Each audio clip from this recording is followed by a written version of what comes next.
Assalamu alaikum dear students, it's engineer Haider there. Warmly welcome all of you guys on my channel Complex World. So today we are going to learn and going to start about the functions and graph. This is the lecture number 1 of calculus. तो आज का जो हमारा lecture है वो functions और graph के ऊपर है कि फंक्शंस क्या होते हैं, फिर उनके कुछ ग्राफिकल एनालिसिस को हम लोग स्टडी करेंगे।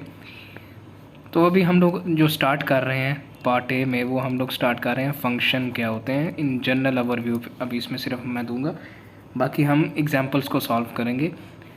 फंक्शन आपके पास क्या होता है, लेट्स सपोज कि आपके पास ये एक ब्लॉक है जिसको आप एक इनपुट दे रहे हो और यहाँ से आपको मिल रही है उसकी आउटपुट। तो लेट्स से मैं इसको जो इनपुट दे रहा हूँ वो x दे रहा हूँ और मुझे आउटपुट में मिल रहा है y, और ये मेरे पास जो ब्लॉक है ये फंक्शन है x का। तो फंक्शन आपके पास क्या होता है कि जब any input given to the system you will get some kind of output. तो इसके अंदर कुछ हमारे पास दो टर्म्स आ जाती हैं। अब ये जो इनपुट है और ये जो आउटपुट है, अब इसके अंदर दो टर्म आ जाती है, डिपेंडेंट और सेकंड पे आ जाती है independent. Dependent variables and independent variables.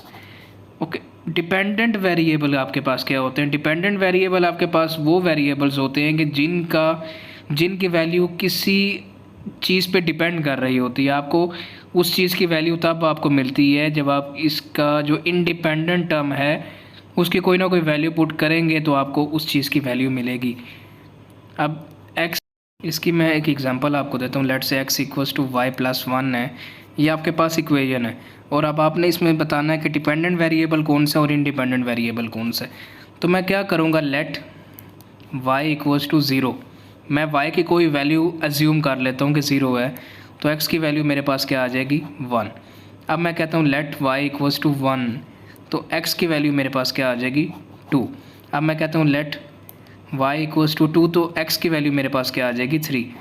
तो यहाँ से देख लो कि आप लोग जब y की वैल्यूज़ को पुट करते जा रहे हो तो आप लोगों को किसकी वैल्यू मिलती जा रही है, x की वैल्यू मिलती जा रही है।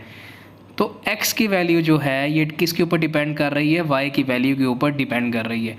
तो इस केस के अंदर जो है वो x मेरे पास क्या होगा, डिपेंडेंट वेरिएबल होगा और y इंडिपेंडेंट वेरिएबल है। y किसी पे डिपेंड नहीं कर रहा है इसी केस के अंदर, क्योंकि y की हम वैल्यूज़ को पुट कर रहे हैं तो हमें किसका रिज़ल्ट मिल रहा है, x का रिज़ल्ट मिल रहा है। तो इस वाले केस में जो है मेरे पास जो x है वो क्या है, डिपेंडेंट वेरिएबल है और y इंडिपेंडेंट वेरिएबल है। तो डिपेंडेंट वेरिएबल आपके पास क्या होते हैं, डिपेंडेंट वेरिएबल आपके पास वो वेरिएबल्स होते हैं कि जिसकी वैल्यू किसी न किसी टर्म के ऊपर डिपेंड कर रही होती है। आपको उस चीज़ का जो रिज़ल्ट है, आउटपुट है, वो आपको इंडिपेंडेंट वेरिएबल की वैल्यूज़ से ही उसका आपको कोई ना कोई रिज़ल्ट या फीडबैक मिल रहा होता है।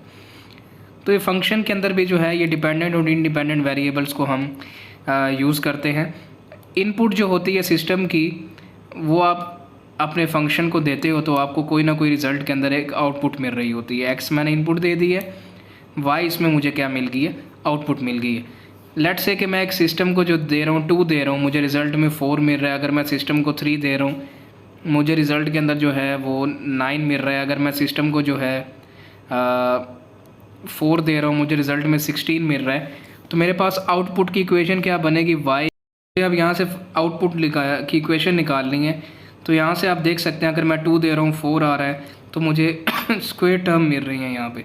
तो मैं y की इक्वेशन लगा सकता हूँ, y equals to x square, y equals to x square. अब इस एग्जाम्पल का जो मेरे पास एग्जाम्पल की जो इक्वेशन आएगी वो ये आ गई, y equals to x square. अब इसके अंदर डिपेंडेंट और इंडिपेंडेंट वेरिएबल कौन सा है, मैं x की कोई ना कोई वैल्यूज़ यहाँ पे सिस्टम को इनपुट के तौर पे दे रहा हूँ तो मुझे y का रिज़ल्ट मिल रहा है, आउटपुट मिल रही है। तो ये जो x है इसमें ये हमारे पास क्या है, इंडिपेंडेंट वेरिएबल है, इंडिपेंडेंट वेरिएबल। और ये जो y है यहाँ पे मेरे पास ये क्या है, डिपेंडेंट वेरिएबल।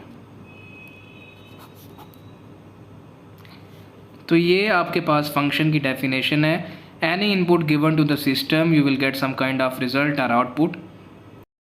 अब फंक्शन को लिखने की जो मैथमेटिकल फॉर्म है कि आपने फंक्शन को कैसे एक्सप्रेस करना होता है, तो फंक्शन को लिखने का जो हमारे पास सिंबल होता है, लेट्स से मेरे पास x इज़ अ वेरिएबल, तो x का फंक्शन क्या होगा, f ऑफ x। ये फंक्शन को लिखने का तरीका है मैथमेटिक्स के अंदर। वेरिएबल x है तो उसका फंक्शन f ऑफ x होगा, अगर y है तो f ऑफ y होगा। अगर इनमें कुछ शिफ्टिंग वगैरह आ जाती है तो f of x plus 1, f of y plus 1। तो ये भी हम ग्राफ्स वगैरह में भी जो है इनको देखेंगे। तो मैथमेटिक्स के अंदर फंक्शन को जो है वो इस तरह रिप्रेजेंट किया जाता है, f of x, f of y या f of x plus 1, f of y plus 1। तो ये फंक्शन की आपके पास क्या नोटेशन आ रही है। सही हो गया। अब यहाँ पे मैं एक लिखता हूँ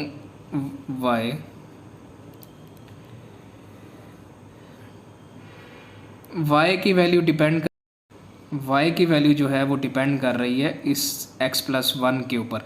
मैं x प्लस 1 को करता जाऊंगा, आपको y की वैल्यू जो है वो रिज़ल्ट में मिलती जाएगी। तो ये देख सकते हैं कि आप यहाँ पे जो y है वो मेरे पास क्या है, डिपेंडेंट वेरिएबल, और ये आपके पास क्या है, इंडिपेंडेंट टर्म मैंने इसलिए बोला क्योंकि x प्लस 1 है। अगर आप इंडिपेंडेंट वेरिएबल बोलेंगे तो वो सिंपल x होगा, तो मैंने इस पूरे को इंडिपेंडेंट टर्म कह दिया कि x plus 1 is an independent term है आपके पास। तो ये थी फंक्शन की डेफिनेशन आपके पास। अब फंक्शन में हमारे पास जो है वो दो चीज़ें आ जाती हैं। एक, अगर मैं मतलब अगर इसके अगर हम ग्राफ की तरफ जाएंगे ना, इक्वेशंस के या फंक्शंस के, अगर हमने ग्राफ स्केच करने हैं तो उसके अंदर आपको दो चीज़ें लाजमी याद रखनी है। एक आपके पास डोमेन है और एक रेंज है। इक्वेशंस की या फंक्शंस की डोमेन और रेंज। अब जो डोमेन है ना, डोमेन इसका सिंबल है डी से आप रिप्रेजेंट कर सकते हैं, डी में आप इसको लिख सकते हैं डोमेन। और जो रेंज है उसका ये सिंबल है रेंज। आप रेंज को इस सिंबल के साथ जो है वो रिप्रेजेंट करते हैं मैथमेटिक्स के अंदर। अब इनकी सिंपल इजी डेफिनेशन क्या बनेगी, अगर मैथमेटिक्स से हट के अगर मैं इसकी इजी डेफिनेशन करूं इस ब्लॉक डायग्राम के ऊपर, तो डोमेन आपके पास क्या होती है, वो वैल्यूज़ जो आप फंक्शन को इनपुट के तौर पे दे रहे होते हैं, वो तमाम की तमाम वैल्यूज़ आपके पास क्या कहलाती हैं, डोमेन कहलाती हैं। डोमेन आपके पास वो वैल्यूज़ हैं जो आप फंक्शन को एज ए इनपुट दे रहे होते हैं, वो आपके पास क्या है, डोमेन है। रेंज आपके पास क्या है कि जो आपको ग्राफ मिलेगा ना, ग्राफ के अंदर जो आपको ग्राफ को भी छोड़ दें, रेंज आपके पास के इस ब्लॉक के अंदर जो आउटपुट आपको सिस्टम से मिल रही होती है वो आपके पास उसकी क्या होती है, रेंज होती है।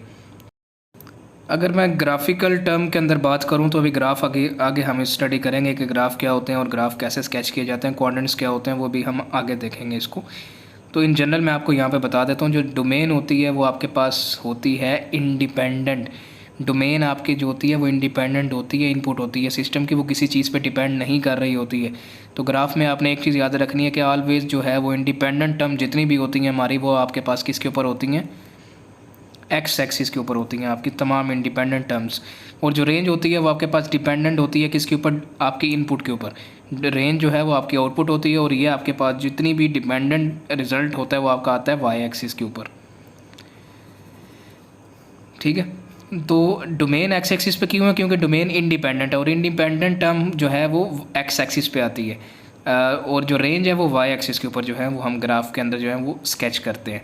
तो अभी हम ग्राफ को स्टडी करेंगे आगे फंक्शंस को क्लियर करने के बाद। तो ये थी आपके पास फंक्शन की डेफिनेशन। फंक्शन का आपका पास ये ब्लॉक डायग्राम है जिसके अंदर आप एक इनपुट दे रहे हैं और आपको रिजल्ट के अंदर जो है वो आउटपुट मिल रही है।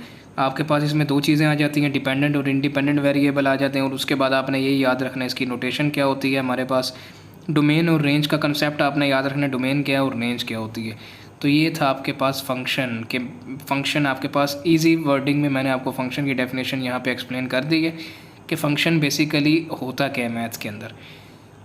अब फंक्शंस को कैसे सॉल्व किया जाता है, फंक्शन से रिलेटेड कुछ क्वेश्चंस होते हैं कि जिसमें आपको वैल्यूज़ पुट कर करके उनको कोई ना कोई आंसर आपको निकालना होता है गिवन जो आपको रिक्वायरमेंट होती है मैथमेटिक्स की इक्वेशंस के अंदर या स्टेटमेंट प्रॉब्लम्स होती हैं। फंक्शंस की एग्जांपल भी हम उसको लेके चलेंगे। तो अभी हम अपने दूसरे टॉपिक ग्राफ्स के ऊपर चलते हैं जो कि हमारा मेन टॉपिक है। कैलकुलस के अंदर ग्राफ जो है वो बहुत ज़्यादा